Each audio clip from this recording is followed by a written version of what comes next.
Today, war isn't just being reported on. Its data is being tracked and collated by you. Now you're looking at the digital footprint of the current regional escalation, and we're going to be talking to its creator shortly. Military flights, bases, troop buildups, to planes, vessels, GPS jamming, and satellite imagery. Now you and I can access what used to be solely the domain of the world's spy agencies and governments. Now this is all thanks to open source tools and public data. Now data is power, and with so much of it out there, we ask, what does it all mean? I'm Stefanie Dekker, and this is The Stream.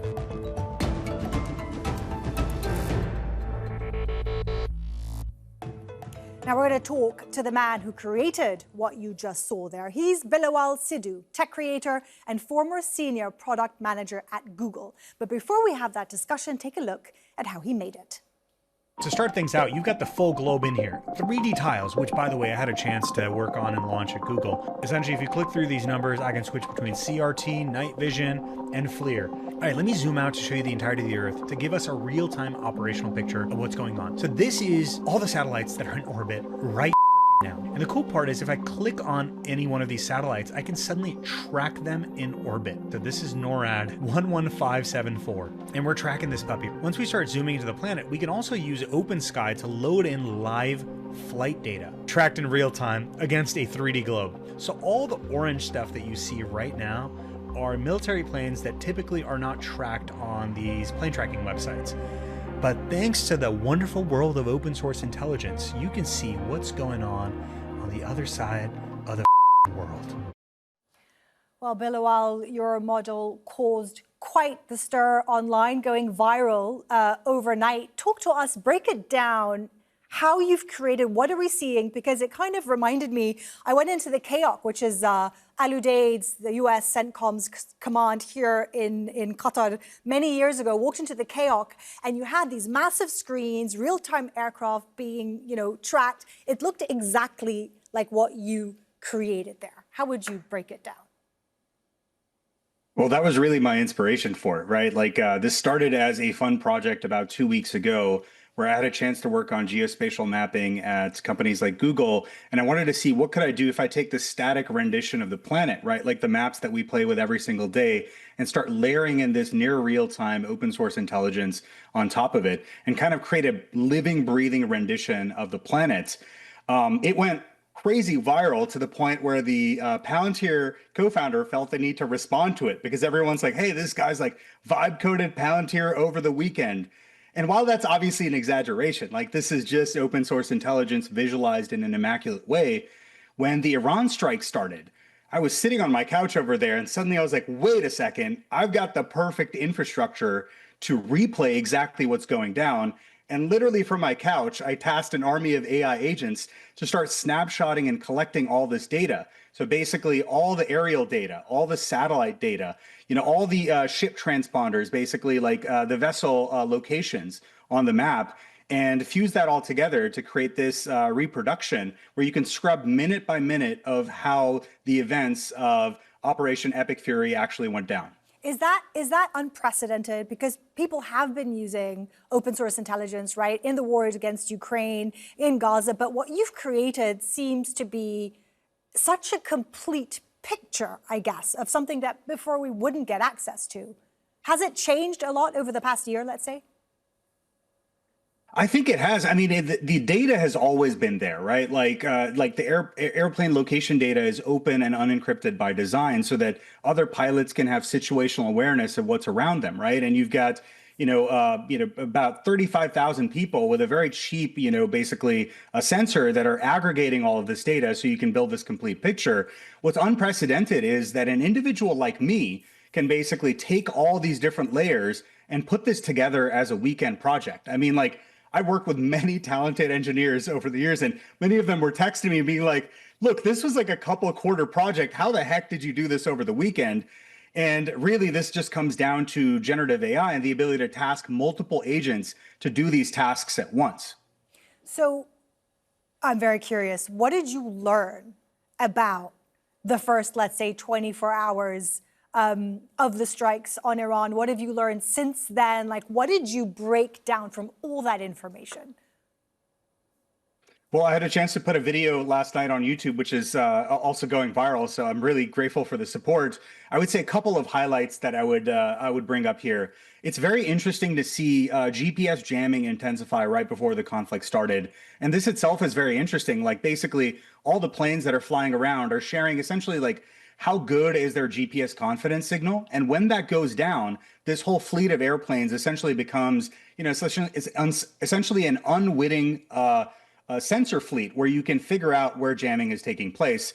What was also interesting to see is the commercial and defense satellites overhead that are obviously in orbit, imaging the situation before the strike started and then after. And it was very interesting to see. It was obviously US military and commercial satellites, but also the Chinese, also the Russians flying over.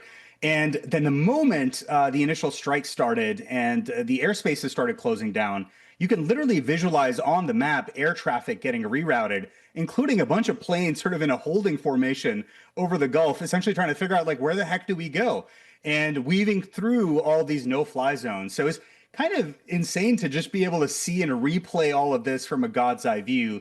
And those are a couple of the highlights.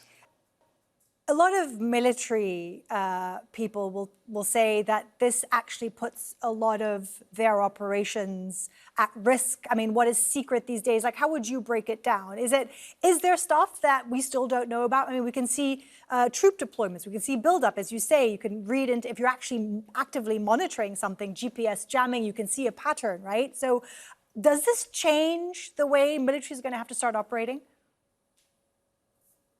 I mean, I think it already has, right? Like, if there's so many people that are tracking movements of large fleets around the world, so it's very hard to do things without people paying attention.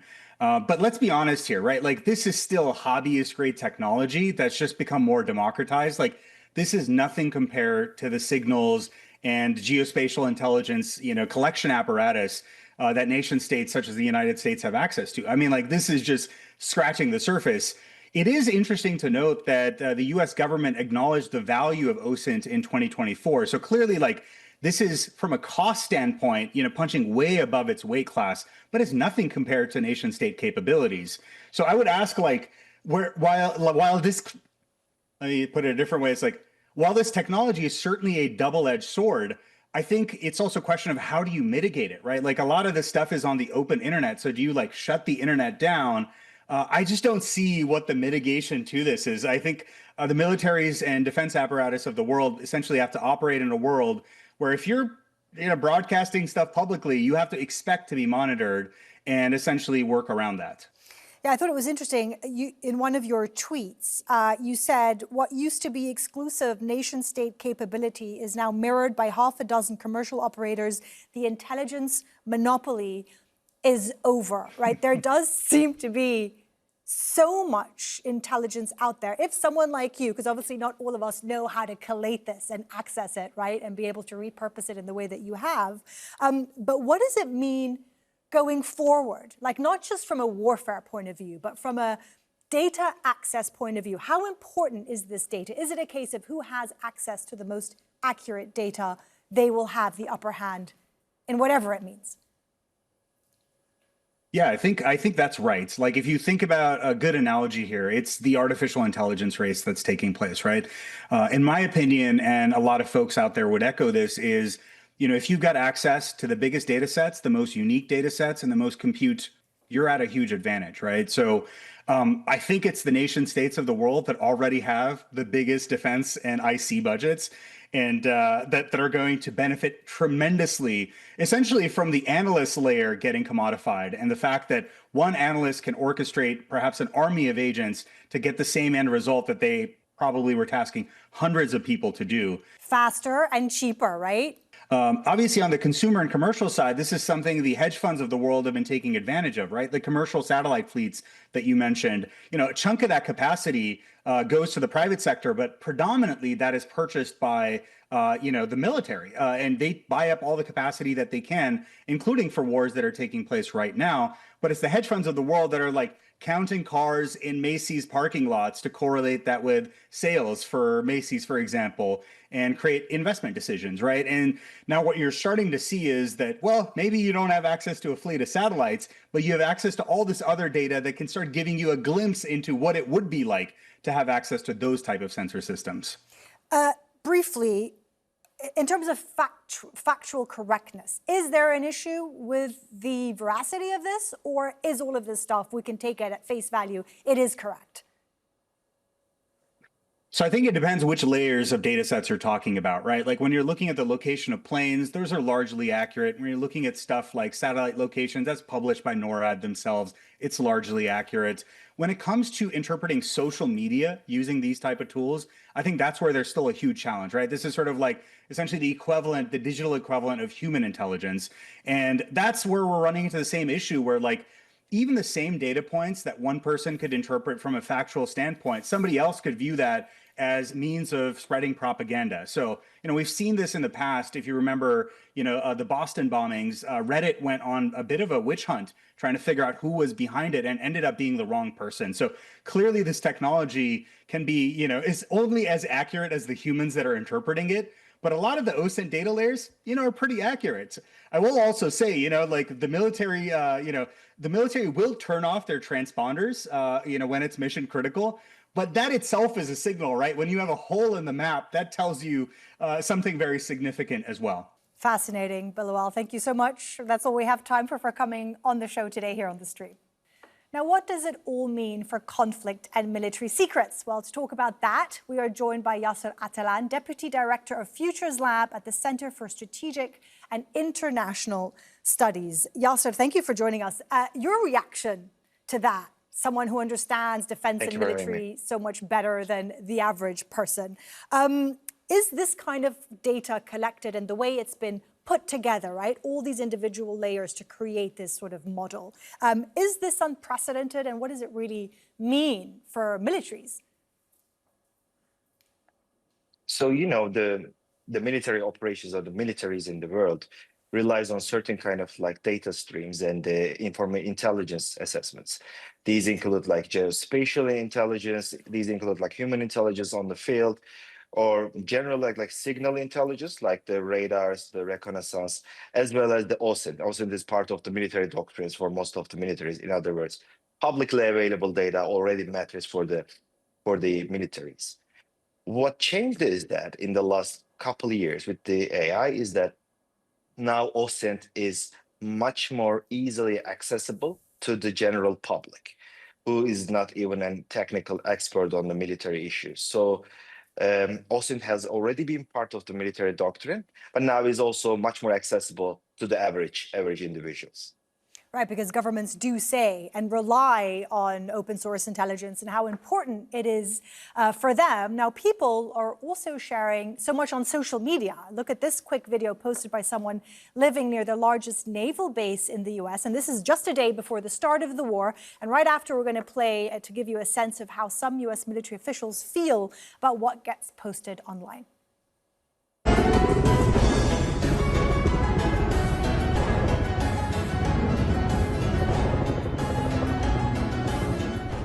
I mean, you've got Twitter feeds of randos that are just studying where our airplanes go and publishing it, consolidating it. Like if U.S. analysts did some of that, we would consider it secret or maybe even top secret. But that stuff is just allowed on the open internet. So operational security, especially when you're talking about a transnational movement with hundreds of aircraft, is really, really difficult to conceal. So OPSEC is a really big concern.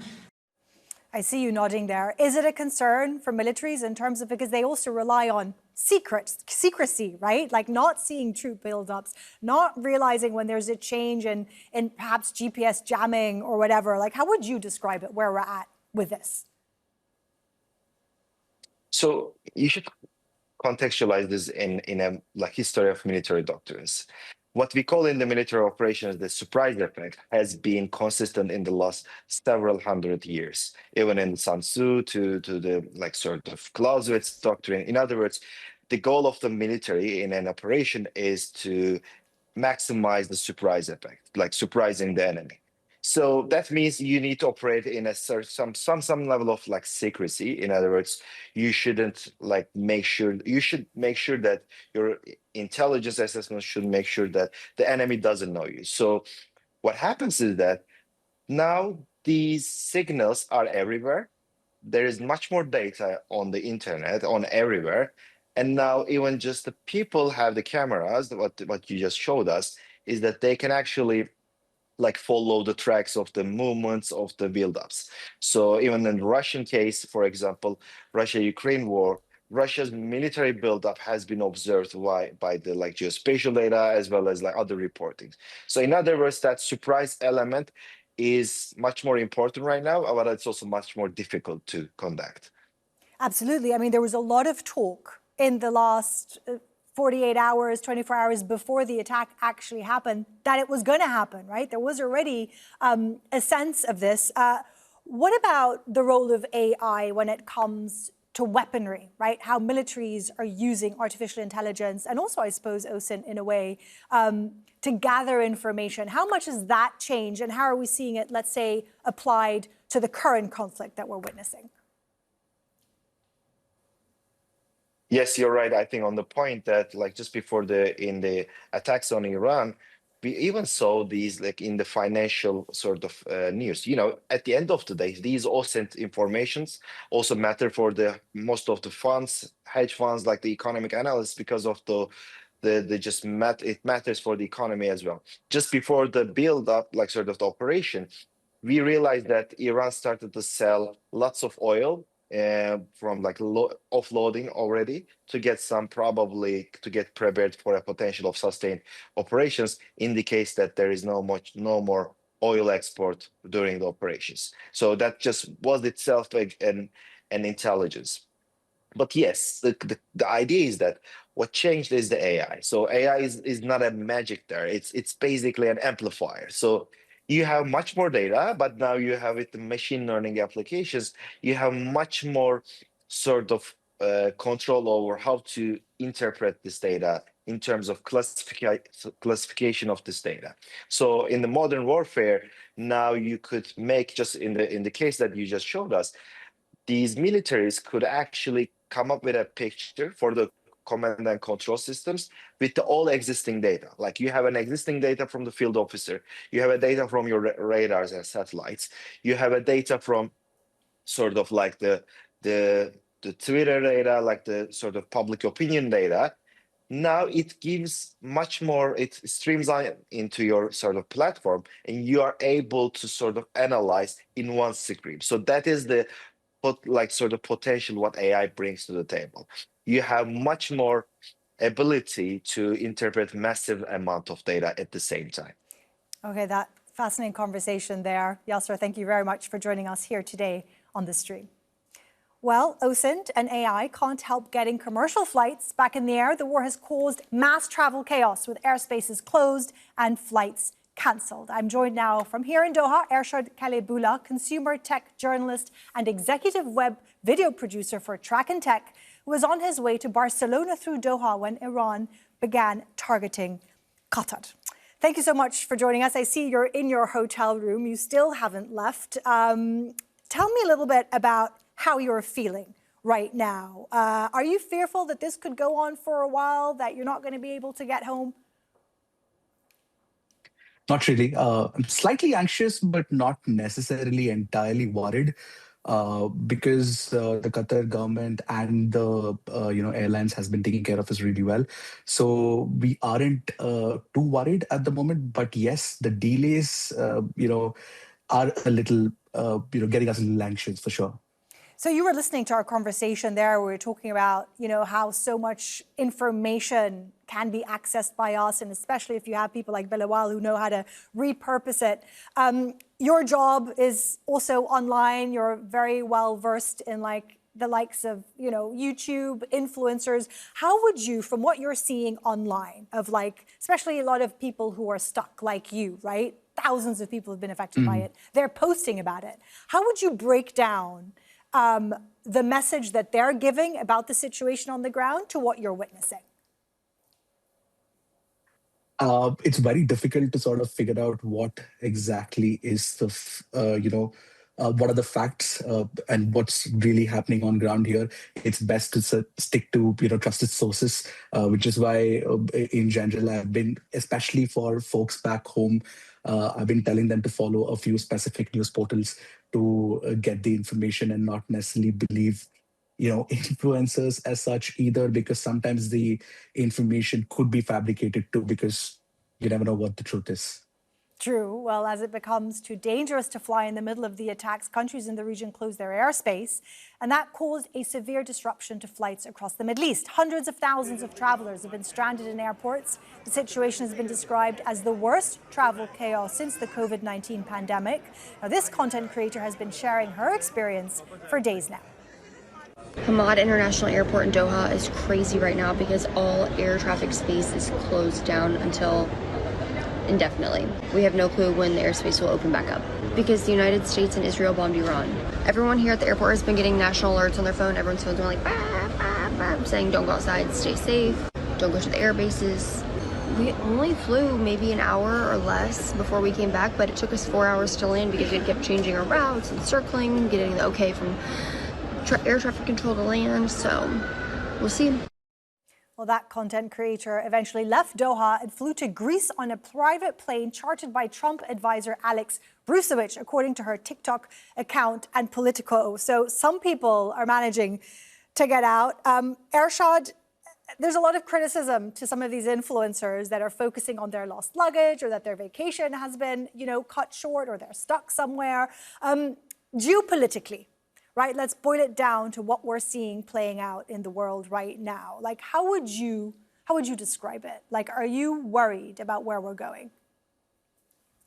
It's rather unfortunate that this is what it's come to, truth be told, because in the situation that we were in, it was very similar to what that influencer was describing, where we were getting these alerts as well. I couldn't think of making content at that moment, right?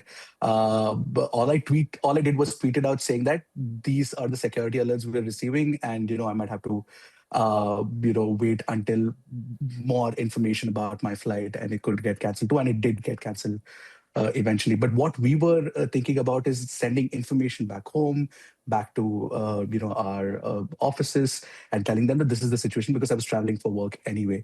So I feel like I wouldn't use this opportunity to sort of milk it for content or views. And then, of course, some of the influencers have obviously been lucky to sort of go back, but that's not the case with us. In fact, our Indian government has asked us to wait it out and stay with what Qatar Airways has provided to us at the moment until we can figure out what the future modalities are.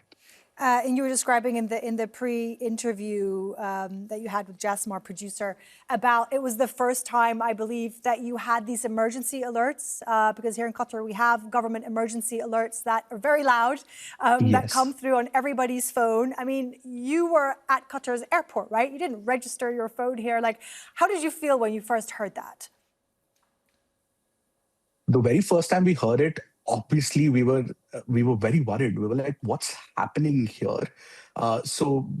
Most of us were sitting at the lounge, I mean, my colleagues and I, and we immediately asked the lounge staff, why are we getting these alerts? And they mentioned that it could be a drill, because apparently that happens too. So we weren't aware of that either. But then we got the second alert, and then the third alert, and then we realized that's not a drill. And then that's when I opened up, X and started scrolling through to realize that Iran had attacked. Obviously, it's a little disconcerting, but then we were trying to stay calm in everything that was happening. And of course, we had a colleague who actually did take off, and then industry colleague who actually did take off and then sort of land back. And then we realized that, possibly things could get worse from here, and then we might have to wait it out until we get any further information from the airlines. And then we started sort of walking around the airport to understand exactly what's happening. And then I think Qatar actually started the airport started handing out hotel vouchers, and people were standing in line for a long time to get those vouchers as well. Although we were at the lounge, so we were feeling a little comfortable, so we stayed put. And then, later we had to be moved out of the airport regardless, because the Dubai airport got hit, and all of us sort of had to move out at about 12:30 in the night. Yeah, so that's what happened. But yeah, it was a little scary, I would say. Absolutely. These are uncertain times. Ershad, I hope you can get home soon. In the meantime, thank you for talking to us here on the stream. And thank you for watching. For me and the entire Fantastic Stream team, I'll see you soon.